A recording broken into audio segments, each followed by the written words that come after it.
turn off all my buzzers. Hello, everybody. Welcome. Today is the 11th day of October, 2021. This is our full council meeting. Would you please stand with me as you're able to I pledge allegiance to the flag of the United States of America and to the republic for which it stands, one nation, under God, indivisible, with liberty and justice for all. And again, amen. We'll start with the roll call. Before we do so, I want you to be aware that I heard from Mr. Bridnoff, who I spoke to over the weekend and told me that he was going to be in quarantine all this week. Won't be able to be here. He has said that he's a little bit cabin fever, and if you're comfortable walking with him outside, if he's wearing a mask, you'd be totally up for that. So anybody that would like to meet with him, he's very able to that. So we're gonna do an off-site council meeting. Maybe. We'll carry little jack-o'-lantern flashlights. It'll be great. In the beginning, they were doing council meetings that way.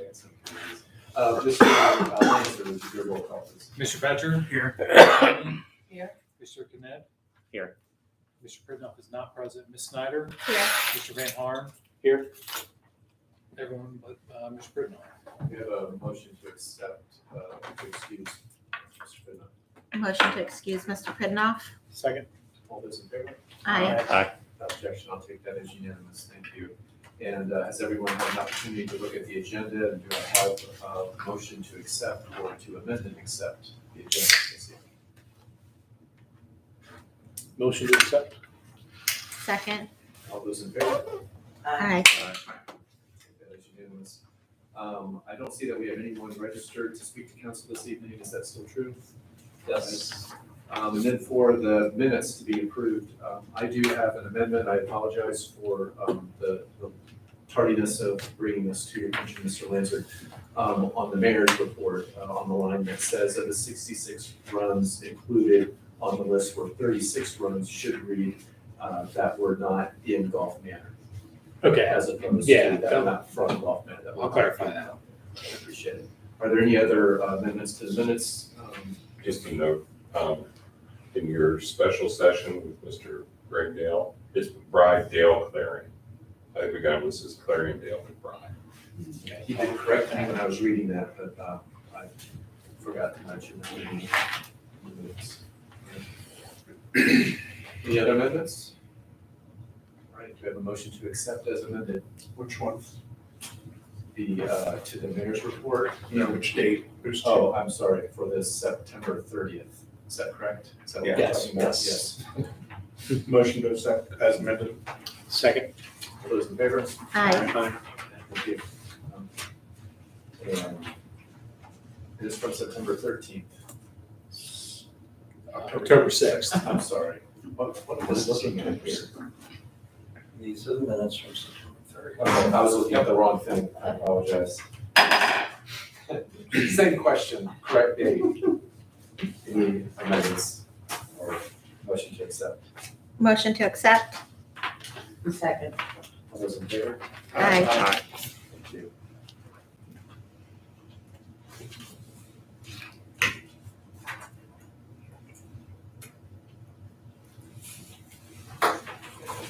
All right, do we have a report from Chief Timmers? There is a report that we do not choose. Does anybody have any questions about the report? Any details on it? I appreciate the addresses added. So we know where the streets, so we can tell which ones are in Golf Manor. Has anyone gone through and actually circled any that are not in? I have not had the opportunity to do that as I did in the previous one.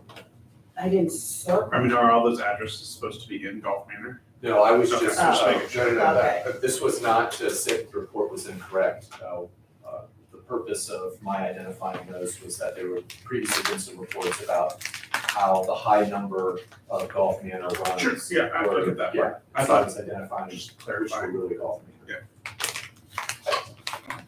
So if he added a third page this time that specifically states the condition of the street. Nice, yeah. Mr. Timmers, if you are watching, thank you very much. Appreciate that. Any other comments on the report? Do we need to make a motion to approve or no? Okay. Then if there's no other questions, I'll move on to the mayor's report. I just have a couple things. One, I wanted to bring to your attention, I think you know that former Mayor Zafiro has, over the years since being mayor, has been very active in the community with various volunteer projects and everything. One of the current ones that he's working on is fixing the bricks in the Memorial Park for veterans. Some of those bricks are broken. He's working on that. I've agreed to put in some labor to help him with that, hopefully learn some how to do that. Administration has agreed in concept with supporting some of this, so we're in the process of getting those estimates to the administration. And we'll be proceeding with that if you are interested in being involved in that.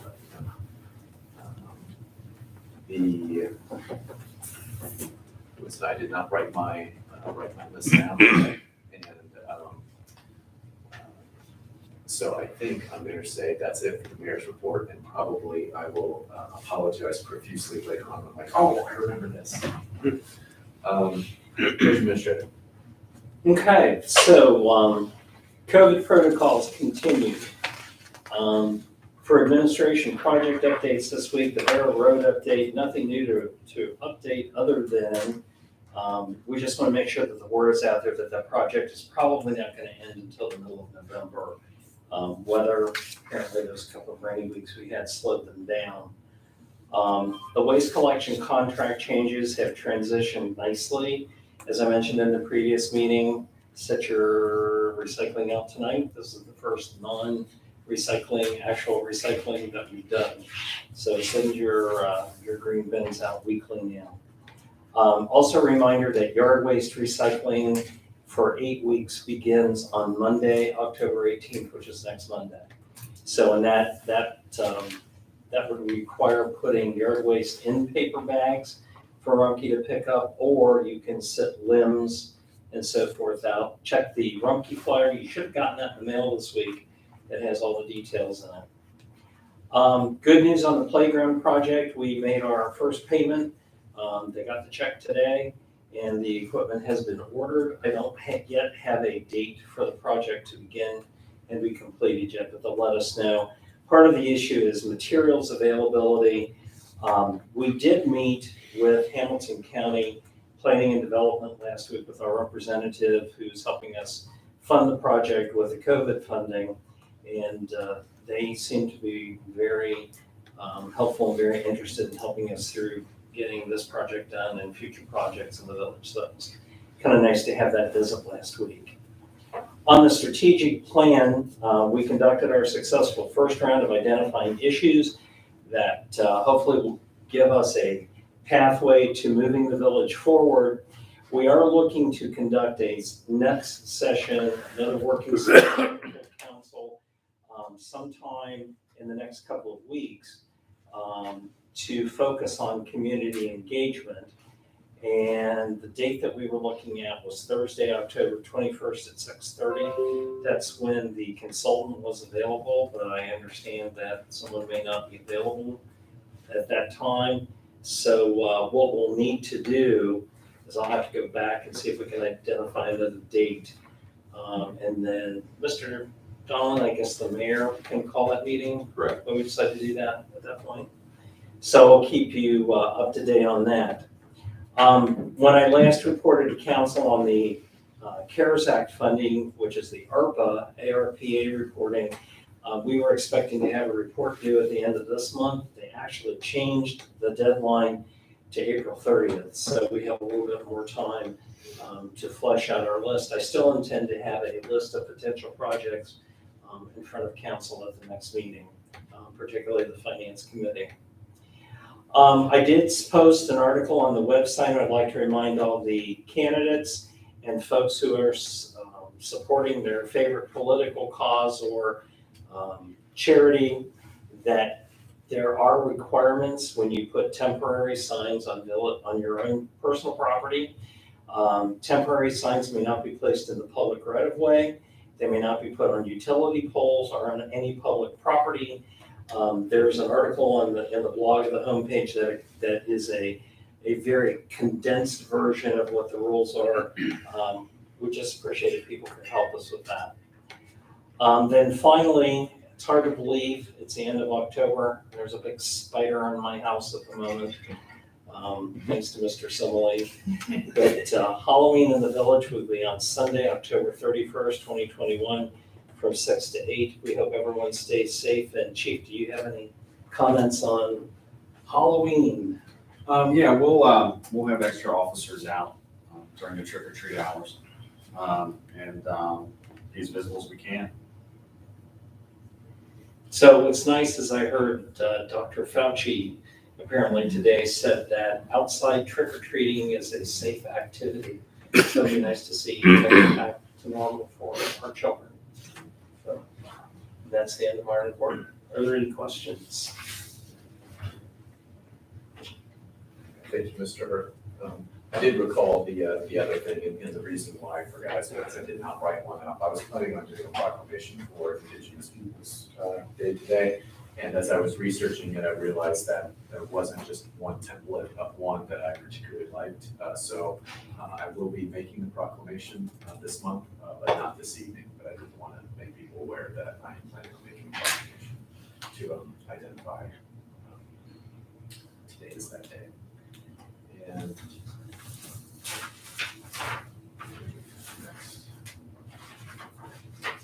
Chief Kimball?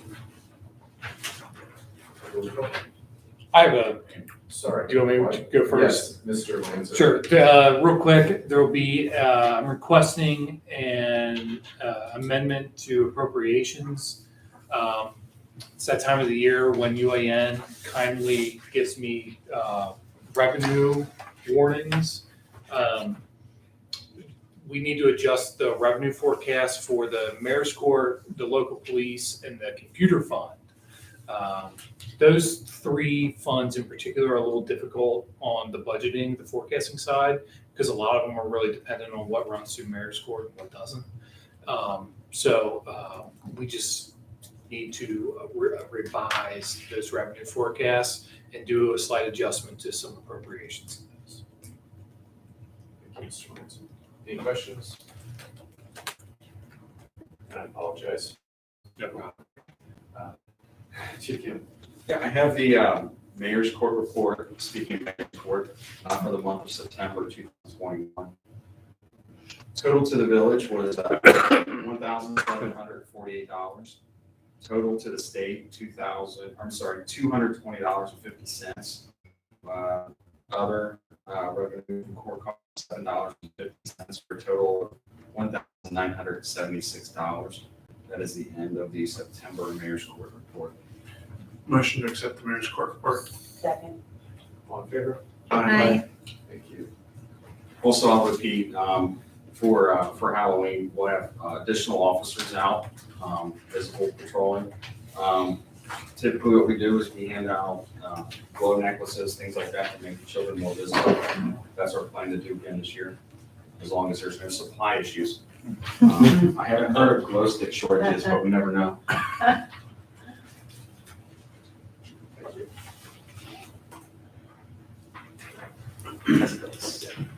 That is all I have this evening. Thank you, Chief. Mr. Donald, Solicitor. Yes, we have two pieces of legislation. The first, we started a discussion, I guess back in September, putting on the agenda ordinance number 2021-11, which are some updates to the non-discrimination ordinance, which, as you recall, went to the ballot last year and was approved by the electorate. But during the process of getting that to the ballot, there were some issues we discussed with those who had concerns about the ordinance. And so what we had started back in, I think, early spring, was discussion through Mr. Fredenoff with the Jewish community about what some of their questions or objections were. And so we sent over a couple of different suggestions, and for the most part, they were in agreement with all of them. The one being in this ordinance itself, before we get into whether to put it on the agenda for vote tonight. Because the definition of public accommodations caused some concern. We had wedded in there private institutions, and then we had a long explanation of the religious organizations not being public accommodations. Our discussion had been, it could be a concern by outlining not being part of public accommodations and their definitions, and then have an exemption again in another section, that are they conflicting in any way? So to reconcile those differences, we took it out of the definition because it made no sense. We're defining public accommodations to talk about an exemption to it.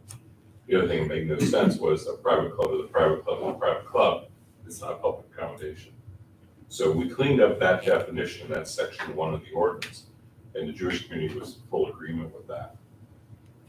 The next was to clarify the exemption itself in section 4B. What we heard in our exchange with them was a concern that if there was a public bake sale, and in our ordinance as we interpreted it, that public bake sale had to recognize no discrimination.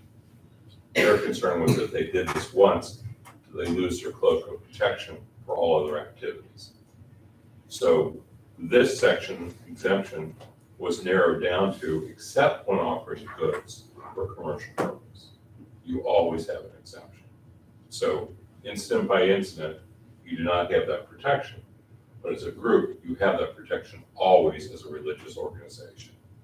Particularly if you are offering those goods and limiting them to members of the same religion, co-religionist language that we've talked about before. So we narrowed that down, so only when you're opening it up for commercial purpose can you not discriminate.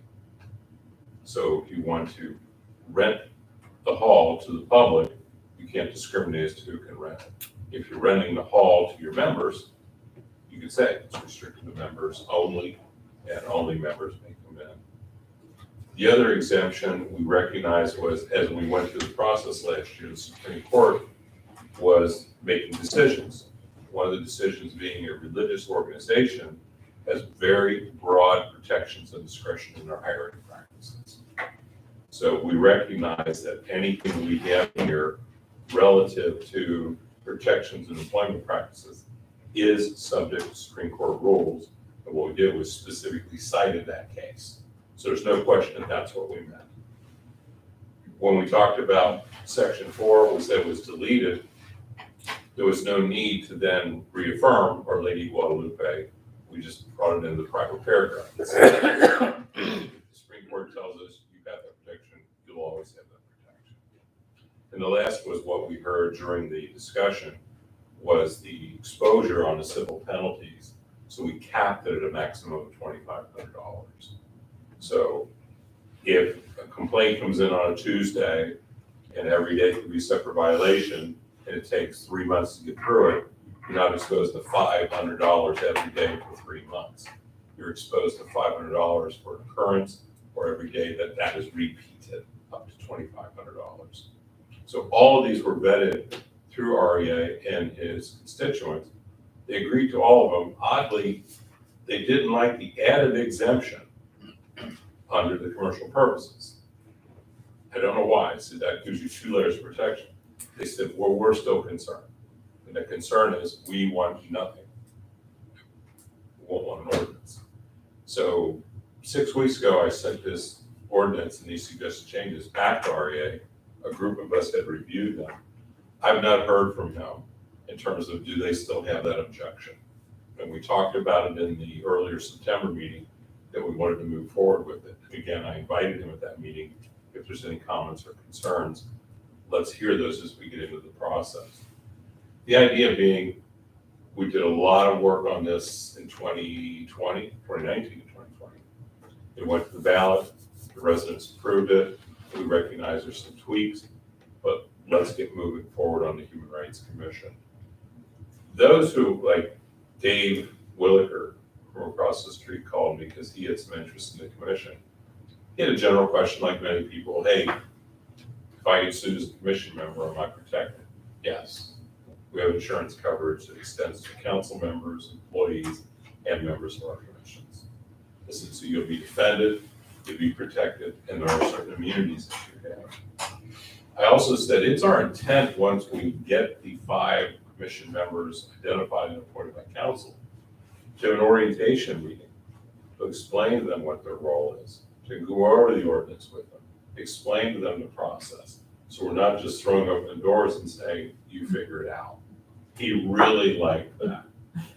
I also explained to him that we have built into the ordinance itself the conciliation process, the mediation process. He liked that. So I think there's some interest in moving forward. This would be if we put it on the agenda tonight, the first reading. I don't think we want to pass it as an emergency. I don't think we want to bypass the process of 3 readings.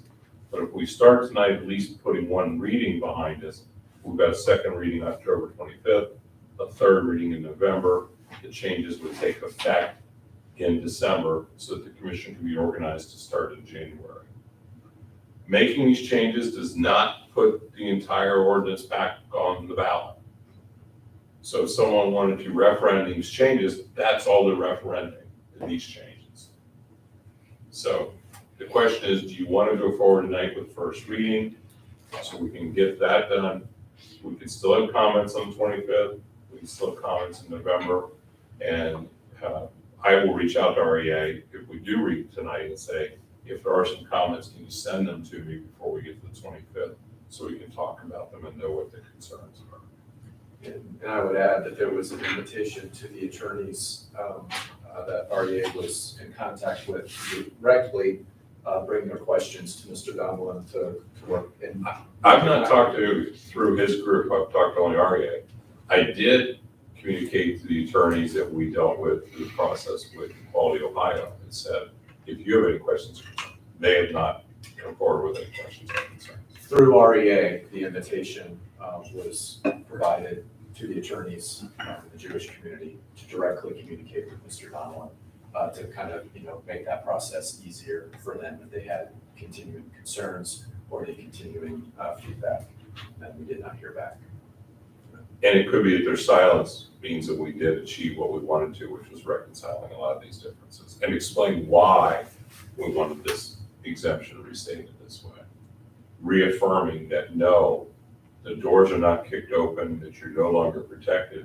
If you have a bake sale, you have to do that consistent with the rules against discrimination, but you can go right back to your orthodoxy after the bake sale for all other purposes, and you don't lose your cloak of protection. Any questions? You may have already said this, but how long ago did they receive the changes and were asked to? Mid-August. Okay. We had an exchange with them in the spring. We sent to them we had a conversation. He said, here's the concerns we have. I drafted these up and put them in an email and said, here's what we propose to change, and sent it to them.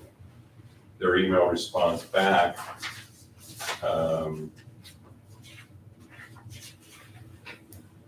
was in June. Said, we're okay. We still have concerns with the public accommodation exemption and would prefer there be just a broad protection all around.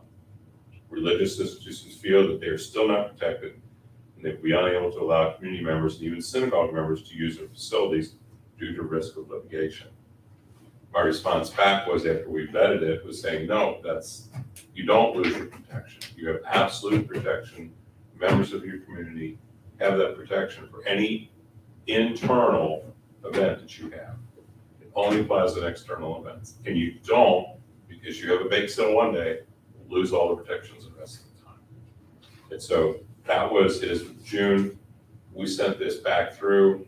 I vetted it with the internal committee, and on August 26th, actually, I sent it to him and said, I know everybody's been busy this summer with, Right. But I said, here's what we'd like to go forward with. And again, at the September meeting, I said, if there's some comments or concerns, get this to me. And they've not come forward to address anything. I'm not faulting them, I'm just saying their silence could be a sign of acquiescence. But there's still time, October 25th, there's still time, November 11th. I was just curious how long they've had this information. The original they've had since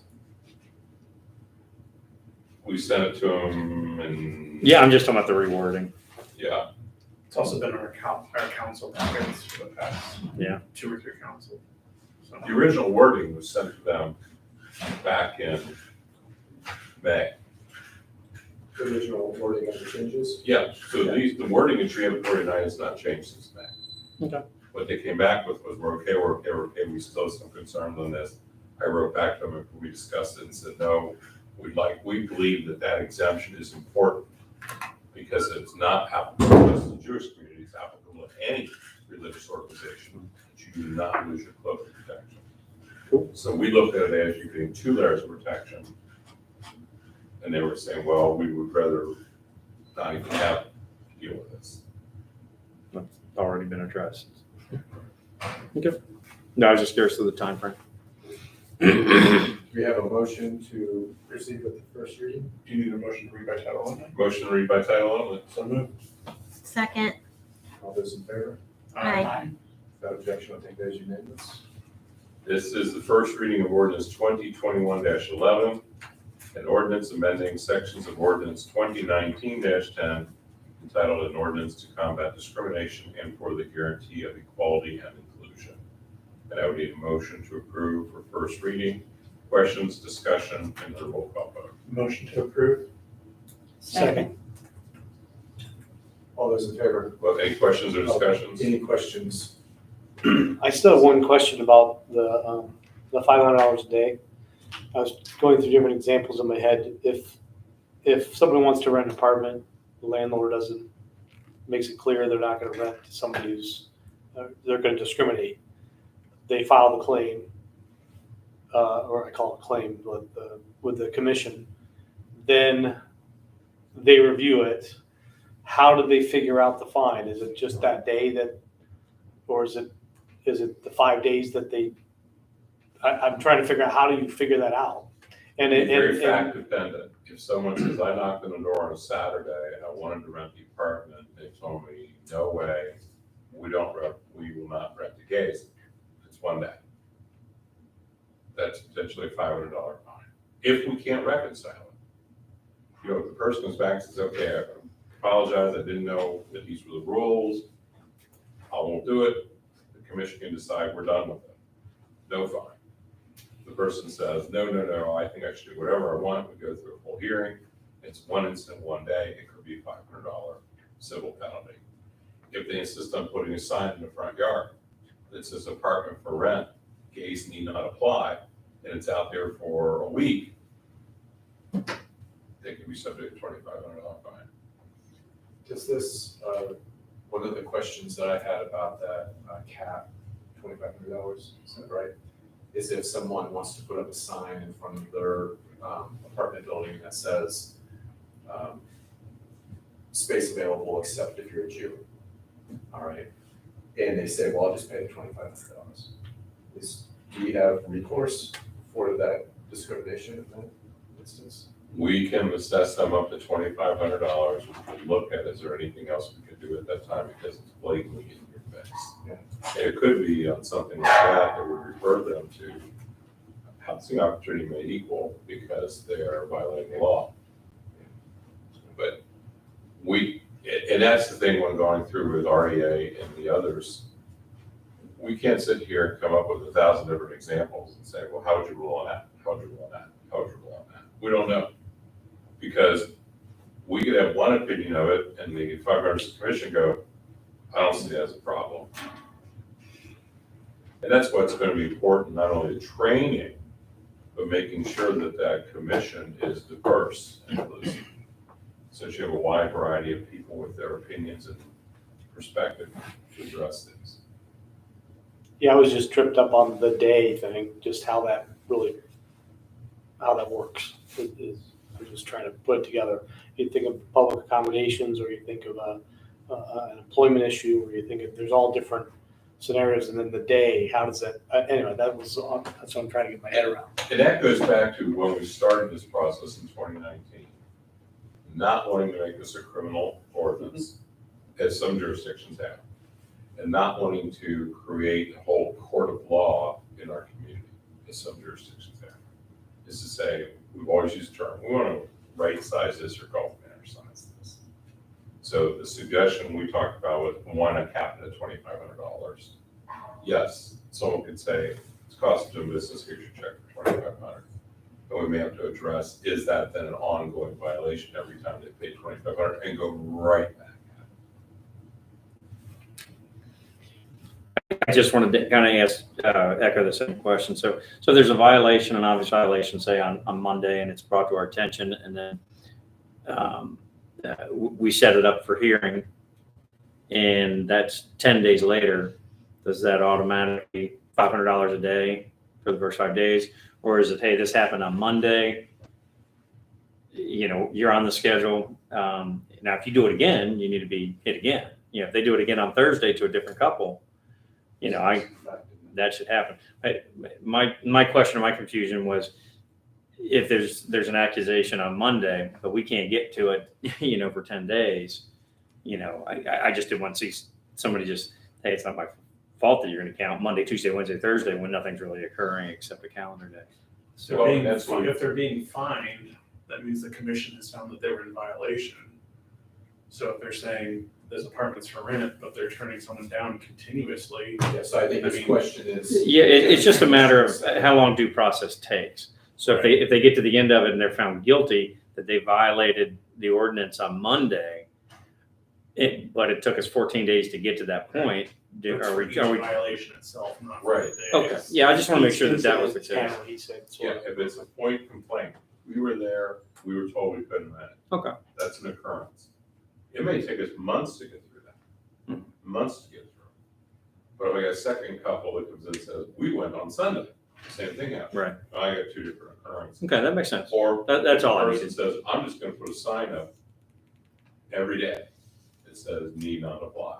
That's an ongoing violation every day, because that sign's being discriminatory. Right. But our I got whole you. process is, you file a complaint, we review it. We determine whether it meets the terms and conditions of the ordinance. If it does, we go to the next step, which is, hey, complaint's been filed against you. How do you want to respond to it? The person says, do whatever you want to do.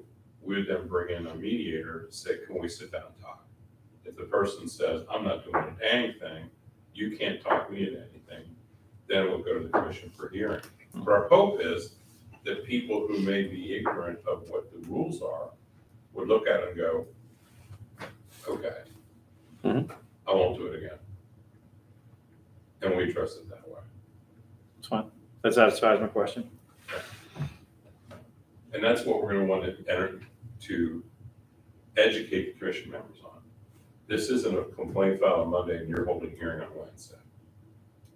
You won't hear it until we've gone through the process of trying to reconcile it. Then we'll let you hear it, determine whether there's a violation. Thank you. Other questions? Nope. I need a roll call vote for the first reading. Mr. Batcher, Yes. Ms. Cheney, Yes. Mr. Knapp, Yes. Ms. Snyder, Yes. Mr. Van Haar. Yes. Again, I will reach out to REA since he was not able to be here tonight and say, we did the first reading. If there are some follow-up comments, can you send them to us in advance of the 25th? Because I think getting them in advance and having a chance to address them is more efficient than coming in on the 25th and saying, here's our concerns. So I will reach out to him. The second item is ordinance 2021-14. As Mr. Lanzer pointed out, it's an amendment to our appropriations. I need a motion to read by title only. Motion to read by title only? Second. All those in favor? Aye. This is an ordinance to amend appropriations for current expenses and other expenditures of the Village of Gulf Manor for the fiscal year ending December 31, 2021. This is ordinance 2021-14. I need a motion to approve, a second, and a roll call vote. Motion to approve. Second. Discussion. Questions? Just roll call vote. Mr. Batcher, Yes. Ms. Cheney, Yes. Mr. Knapp, Yes. Ms. Snyder, Yes. Mr. Van Haar. Yes. And then I need a motion to suspend the rules prior to second and third reading. And a roll call vote. So moved. Is there a second? Second. All those in favor? Roll call. Roll call. Mr. Belcher? Yes. Ms. Chaney? Yes. Mr. Knipp? Yes. Ms. Snyder? Yes. Mr. Van Horn? Yes. And last item, I would like an executive session at the conclusion of the meeting tonight to discuss matters of public employee personnel and compensation. Mr. Snyder, do you have an executive committee report? Yes, executive committee did meet this evening. We had the founder of Go Zero, his name is David Andre, give us a presentation about potentially using our site on Stover as a proof of concept site for his food composting, which would benefit the village by us having somewhere nearby to store and have our leaves collected. And then we also had Mr. Putoff, our code enforcement official, his report on violations and activity report, April through October. And then I believe that is all. We meet next on November 8th at 6 p.m. Any questions? Thank you, Ms. Snyder. Ms. Cheney, is there an education report? Yeah. I did have a question Yes. from Mr. Brednoff. He's watching this evening, and he was wondering about the executive session. He's still interested in that. I'm wondering, in terms of our rules, for those that don't know, we're not to discuss things that happen in the executive session outside of executive session. I'm wondering, does that apply to a council member? Like, could I speak to a council member about what was said in the executive session? Yeah, I don't think that would be an issue. I'll wait for further text if he has any follow-up on that. Fire district member report, Mr. Van Horn. We have meeting October 20th, 6 p.m. here in Gulf Manor. Very good. Anything else? That's all. I've part of this before, the bid for the, has not been approved, signed yet for the grant for the defibrillators. I think it's because Carson has been, Mr. Shelton has been ill, or no, whatever's been going on. He's had a lot of issues that he's been out. So I'm going to be checking on that. Hopefully have a result by the next meeting. So. All right, thank you. Appreciate your work on that. Any other questions? Planning Commission. The report, just meeting Monday, November 1st, pending any business. All right, great. Mr. Knapp, engagement? Not yet. Coming soon. Finance Committee, Mr. Fetcher. No report, meeting 2 weeks from tonight. Right. Project 47 Task Force, Mr. Earth. Nothing this evening. Let's see, announcements I'm going to go ahead and give before we go into executive session. So anyone who's watching doesn't have to wait for those. Next council meeting will be Monday, October 25th. Finance Committee will be at 6 p.m. Full council will be at 7 p.m. Again, that's October 25th, Monday, October 25th. Monday, November 8th will be the one after that, which is the Executive Committee at 6 p.m. Full council at 7 p.m. Any other announcements? I have one. Okay. Most people won't know her, but Karen Roper passed away this past Monday. Oh, yeah. Jane is supposed to let me know the details. You probably won't want to know or send something. She doesn't have any family living here. Karen used to help us with recreation. She was a commissioner. Yeah, commissioner, right. So James, the mailman, he'll let me know what the arrangements will be, but there's no family living here, so they're gonna come into town, it's his understanding, and do some kind of service the end of this month. We'll let them know if they need the mayor for any piece of that or the assistance of administration. I'll keep you. And Go Golf Manor is going to be doing the Ardmore Street, turn Ardmore Street into Halloween Street. And thanks to Ashley, we have a cool thing I'd like to announce. We bought a big backdrop Halloween themed backdrop, and we're gonna have a photo booth for people Oh. to take pictures of their family and kids or whatever. And that was Ashley's, so we're gonna be doing that. And you should know that too, we'll be doing that again. Here. Thank you, Ms.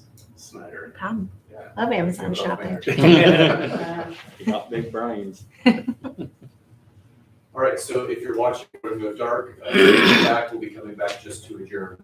We'll be going into executive session and just meeting with the council members. When we do come back, I may ask you to make a motion to add legislation to the agenda for October 25th. Very good. So if you'd like to stick around for that, if you're watching, you're welcome to do that. Do I have a motion to take us into executive session? So moved. Is there a second? Second. Roll call vote, please. Mr. Badger? Yes. Ms. Chaney? Yes. Mr. Knem? Yes. Ms. Snyder? Yes. Mr. Van Horn? Yes. Very good. We'll go dark. Sorry.